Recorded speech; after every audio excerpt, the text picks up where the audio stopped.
आज आपण अमरावती येथे क्षितिज नावाचा आमचा अमरावतीकर मुलगा IAS झालेला आहे आणि त्याचे वडील जे BSNLला मुख्य लेखा अधिकारी आहेत.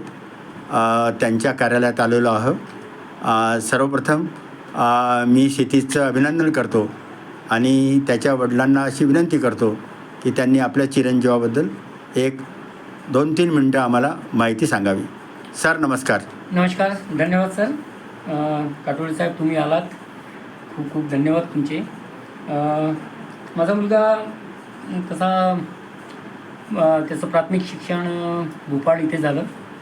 त्यानंतर त्यांनी IIT रुडकीमधून BTechची डिग्री 2022ला कंप्लीट केली आणि त्यानंतर त्याचा जो पॅकेज आला होता, कॉलेजमधूनच पॅकेज आला होता, त्याला लगभग 27 लाखाचा, परंतु त्याने तो मना केला आणि त्याचं ध्येयच होतं की मला सध्या काही प्रायव्हेट नोकरी वगैरे करायची नाही आहे, मला फक्त IAS ऑफिसर बनायचे. त्याने मला म्हटलं की पापा मला 2 वर्ष वेळ द्या. मी म्हणालो ठीक आहे बेटा, काही हरकत नाही, जे तुला करायचं ते तू करू शकतो, पॅकेज महत्त्वाचं नाही आहे. त्यानंतर तो अमरावती सारख्या लहान शहरात माझ्यासोबतच इथे राहिला. मी त्याला म्हटलं की जा कोचिंग कर, परंतु त्याचं असं म्हणणं होतं की नाही, मी स्वतः तयारी करील आणि ते जास्त उपयोगी होईल, म्हणून तो माझ्यासोबत इथे अमरावतीलाच राहिला. आणि इकडं बाजारातून पुस्तकं घ्यायचा, तयारी करायचा, सेल्फ स्टडीमधून त्याने खूप मेहनत केली.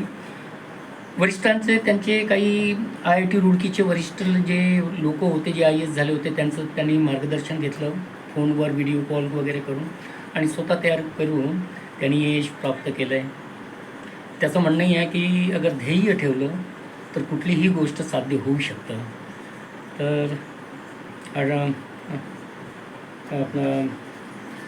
काटोळे साहेब जे IAS मिशन म्हणून एक वर्क आणि एक ध्येय हातात घेऊन काम करत आहेत, त्यांच्या ह्या कार्याला मी खरंच मनापासून त्यांचे आभार मानतो की एक खूपच चांगलं कार्य समाजासाठी ते करत आहेत.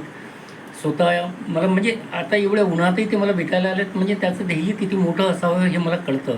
आणि यांच्या माध्यमातून, यांच्या कार्यातून IAS घडतात, हे समाजासाठी खूप मोठी गोष्ट आहे. खूप खूप धन्यवाद सर, तुमचे खूप खूप धन्यवाद. थँक्यू. धन्यवाद सर, आपण वेळ दिल्याबद्दल.